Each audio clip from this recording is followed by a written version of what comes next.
Welcome to a brand new episode of the MICA podcast. Today we have an extremely interesting guest, someone who's traversed the entire corporate career, starting off in 1999 in Nestle, seeing the front end selling marketing of Nestle in India and Middle East. He's learned his way to really believe in sustainability. In 2025, he was moved up as the Director Corporate Affairs and ESG, Nestle Southeast Asia region. Today we have Kunwar Himmat Singh ji. Welcome.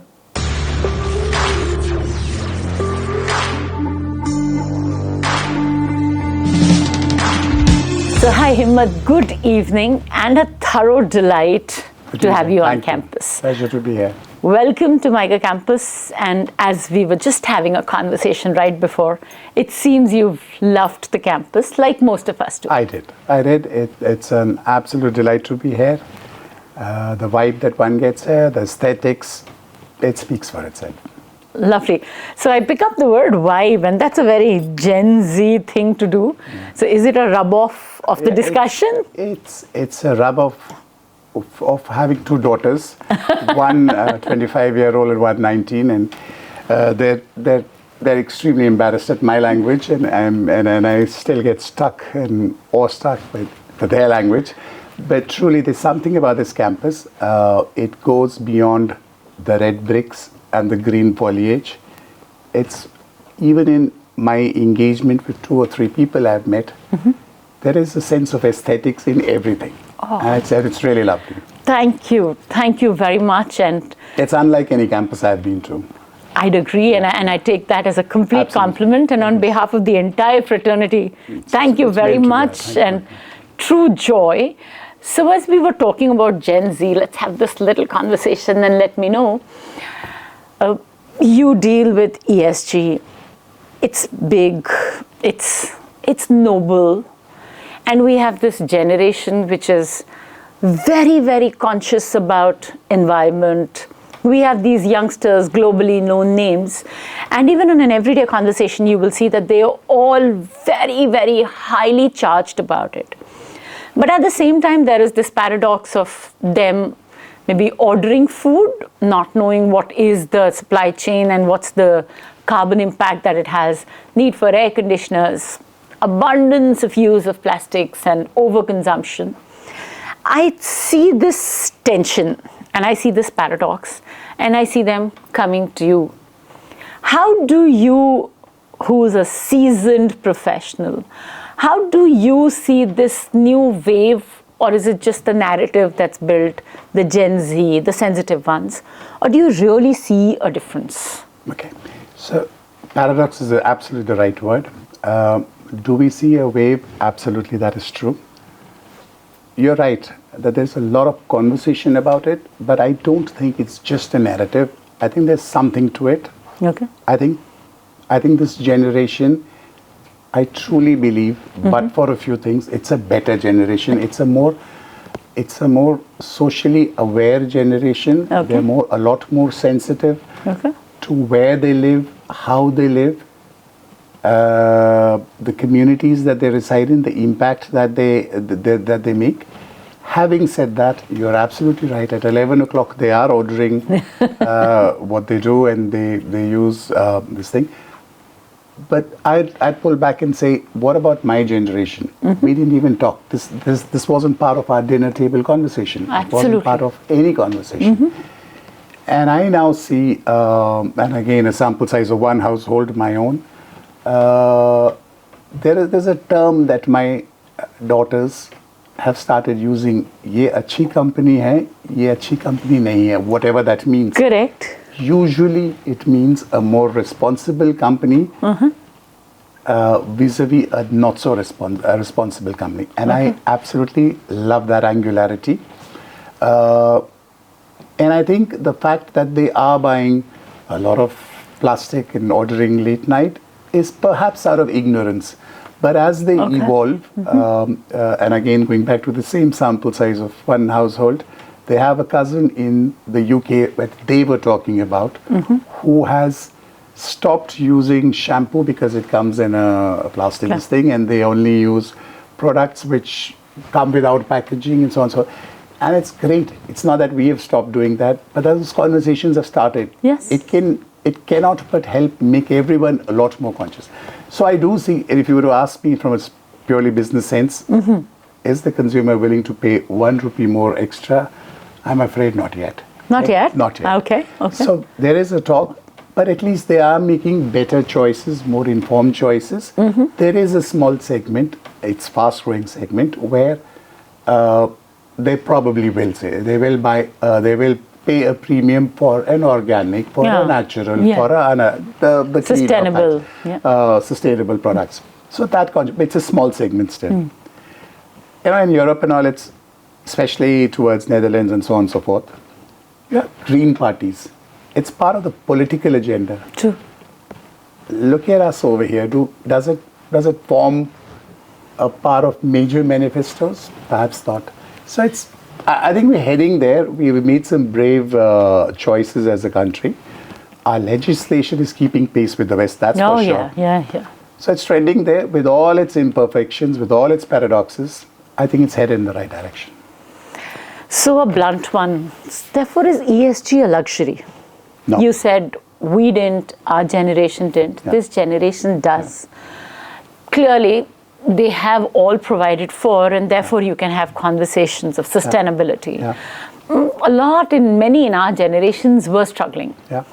So is ESG a luxury that only a premium elite customers can afford? I think it's a sense of responsibility which is not defined by a socio-economic strata. It need not be. Okay. I do not come from a city, I'm from a rural background.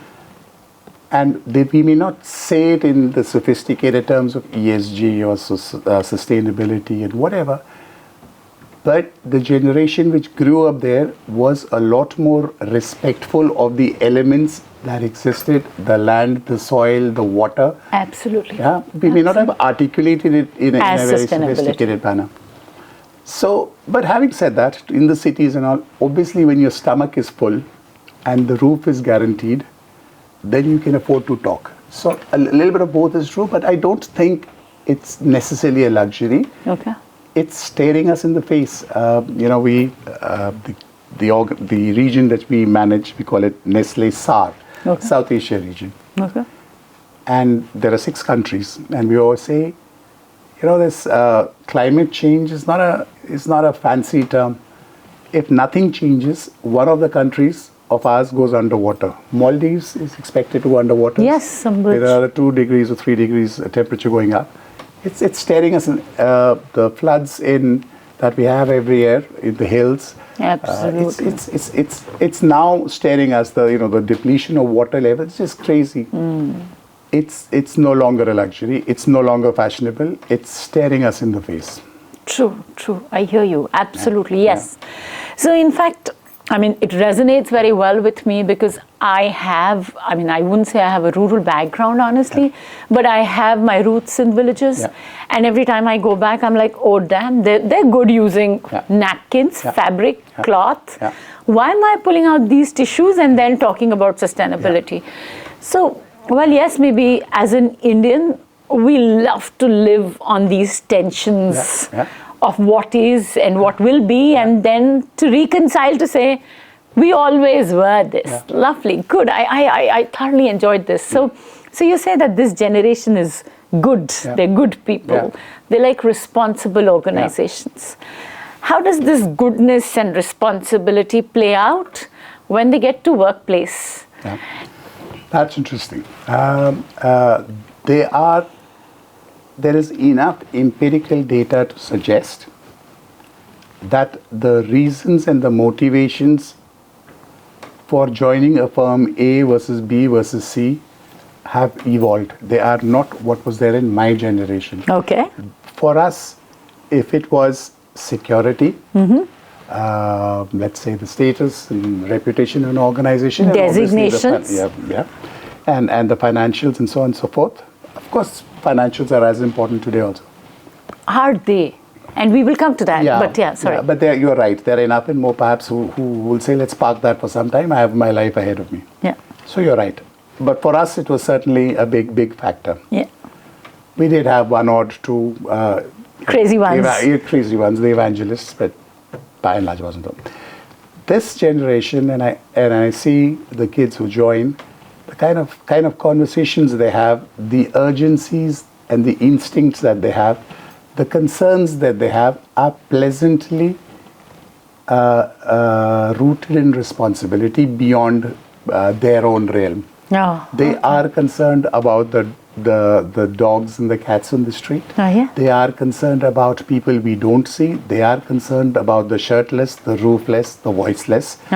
And what the organization. I'll tell you, I am responsible for a segment in the organization called CSR, which really is nothing to do with business. By design, it has nothing to do with business.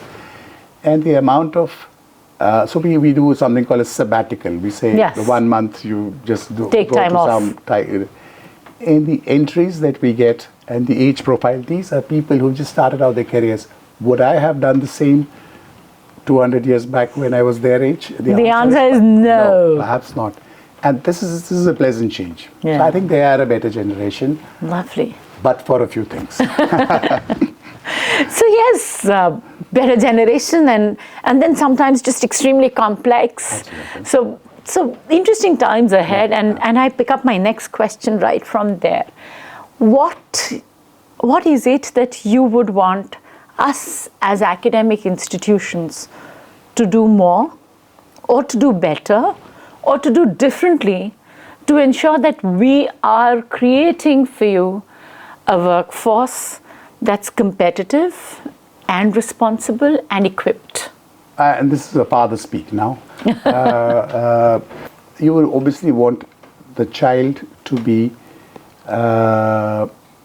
future ready, okay? Yes. And what it takes. Yes. The world has changed, and every 2 months, if God forbid one were to go in coma and come out of it, you would recognize the world. Absolutely, It's yes. changed. And that requires a certain instinct, a certain sense of curiosity, a certain sense of loving technology and remaining really, really hungry to understand what's going on. That spirit of inquiry. If there's one thing I'd want in my children, is for an institution to inculcate the spirit of constant inquiry and never saying, I know it all.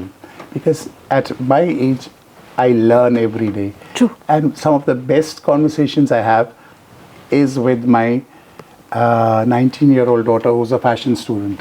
I have no clue of her world. But let me compliment you. You look very fashionable. No, I'm going to tell her that when I get back. But that's the point. I'd really want people to have that spirit of inquiry, which is rooted not in opinions, but in facts, in the rigor of, as you in the academic side do, you don't base your opinions on your, I think. I feel so. Yeah, I feel so.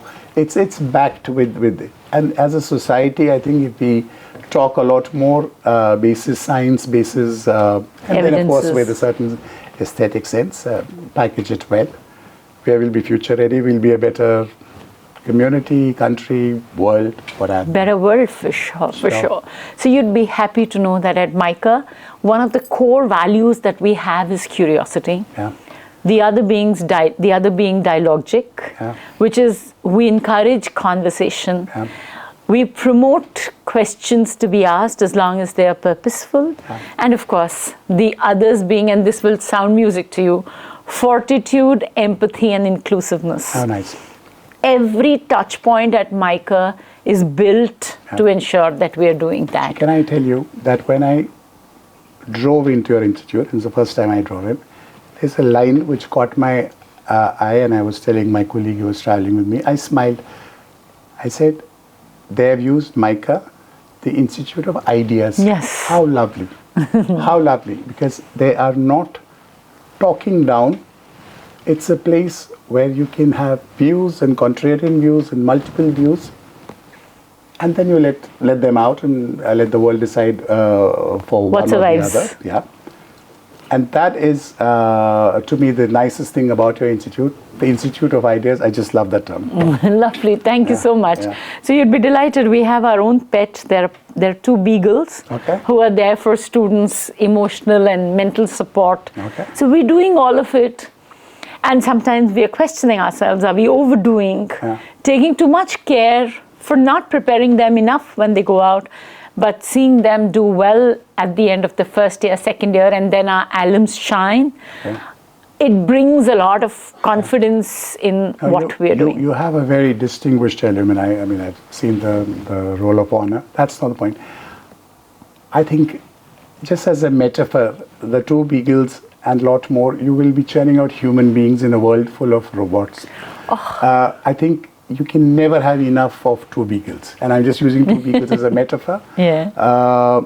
If what they teach you in terms of empathy and what they teach you in terms of inclusivity, of a sense of giving, no textbook will ever teach you CSR or ESG or sustainability if it doesn't come from a heart. Correct. If it comes only from the P&L, then it will never work. Correct. So yeah, they're living it. Yeah. They're actually experiencing it day in and out. Yeah. And in this comes this world of regulations, processes. Yeah. And so this is one big one, which is just, I feel very strongly for it. And there are two questions, but I'll pose the first one. How do you see this 2% regulation, which, like we were just talking, is old, is hackneyed, and probably by now accepted? Do you see that, or would we create a different world if this 2% was not there? Better, worse, same? Yeah. Why?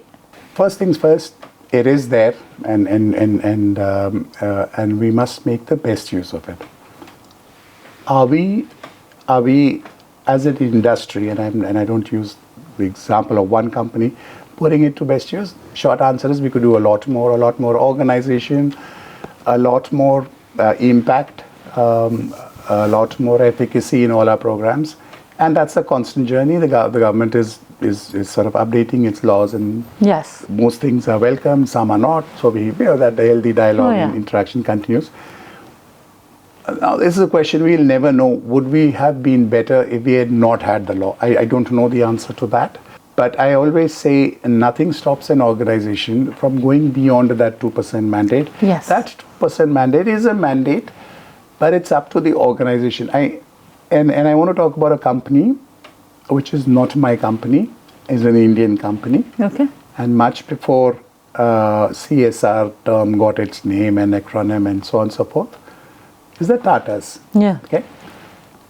They lived the philosophy. Yes. You could argue not this, that company. That aside, they lived the philosophy of giving back, which is the Essence. which is the whole idea of CSR. Absolutely. Yes. But there were starters, and there were many others who were not starters. Correct. Would we have had similar? I'm not sure. And I also say this with a lot of pride. We are a 160-year-old plus company, 163-year-old. The Tatas are similar age. They were born of a certain incident. We were born of a certain incident and impulse. Incidentally, I should say this, Nestle was born out of a cause. The children were dying of a certain age, and there was no baby food, and there was a formula made by a gentleman called Henri Nestle that became a brand, and the rest is history. Yeah. There is no Mr. Nestle or his family in Nestle anymore. There is no family, there's no head, it's nothing. But because of that story, because of that sort of got into our DNA and our bloodline, it just became a thing that you cannot do anything which militates those values. Would we have erred somewhere, someplace, perhaps, but the philosophy remains. That is exactly what a Tata or a Nestle or many other such companies who are rooted in these values, they remain anchored.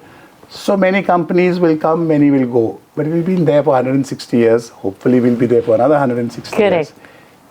And that's only, and I truly believe, as a marketer, not because of our marketing genius, not because of any cat's whiskers we were in distribution. I just think we had the right values. And the manifestation of the values is CSR, sustainability, ESG. Oh, yes. They are dimensions of the same. Correct.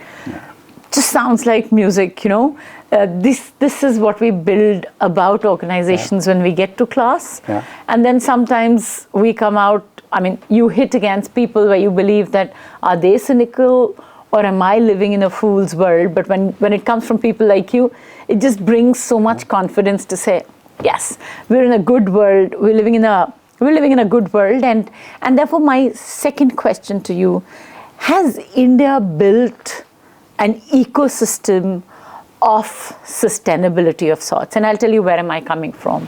We're talking of a generation which is more conscientious. We're talking of regulations which are more imposing in terms of hardening this out. We're talking of customers who are getting more sensitive. And we're talking of products which are available. So are we, in a sense, building an ecosystem in our country which is more sustainable, like that lives the ESG more? If yes, why does the world not know us like this? Well, okay, I think it's rooted a lot in perceptions of India. I lived abroad for a few years as part of my expatriation from Nestle. Mm-hmm. And much before that, when I was a small kid with my father, he was posted abroad, and I'd stayed. I certainly remember the India as the world saw us in 80s when I was living abroad as a kid. And then when I myself was posted in the Middle East in 15 years back, the way India was seen. Today when I go outside, I think first things first, the lens is changing and changing for the better. Good. Is it that they see us as the land of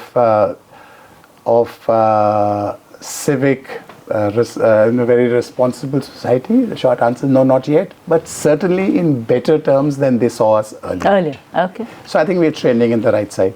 Do we have an ecosystem which is perfectly in place? No, but I still think it's getting in place. Okay. I think you see green shoots of a structure falling in place, legislation falling in place. There's this beautiful confluence of bazaar, sarkar, patrakar, all have to come together. Correct. If the voice is not there, Correct. the industry doesn't respond, the government doesn't respond, it's a lost cause. And I think it's coming together in its own very messy, loud, unorganized, only 1.5 billion fractured people. At times. Loud, fractured, wounded, but it's still heading in the right direction. Okay? We could do with a lot more simplification, fastening and everything, and we'll keep complaining about it. But the way I look at it, 5 years back, 10 years back, 15 years back, the ecosystem that you're alluding to, which is still far from perfect, is certainly evolving for the better. That's all I can say. But so are our problems and so is the complexity. I live in Gurgaon, in Delhi, and there are these 2 weeks in Delhi when pollution is at its worst. I may not be talking like this in those 2 weeks, but reality is every year there are things which are getting better. Okay, so there's hope and there's light at the end of the tunnel. Absolutely. And therefore my question now, this is like a very business question. With all of this coming together and everybody about doing the same thing, and this I'm borrowing from one of my studies just published about a year and a half ago, what research says is that we will get into the bandwagon effect. Everybody will just be a clone of the other, and so it does not remain a differentiator for any organizations. So a Tata's or a Nestle can't stand out for what they are, primarily because everybody's just about doing the same thing. So do you think that bandwagon bias effect will lead to depletion of this feel for something like ESG? Because this is a firm idea that you cannot be doing this only as a business function unless you don't feel for ESG. Yeah. I think, Ruchi, there's enough and more evidence that organizations which thought they were very clever, they were very P&L driven, they didn't need to worry with what they thought was the fluff of CSR, ESG. and ESG and so on and so forth. I think the consumer gave it back across the world. Okay.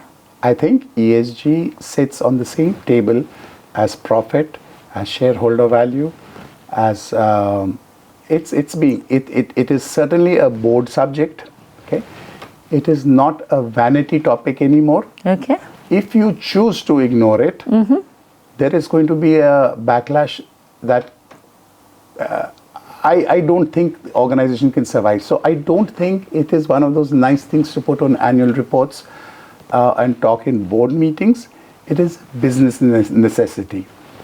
And even if it doesn't come from the goodness of your heart, which it should, because to me that should be the fundamental driver. Yeah.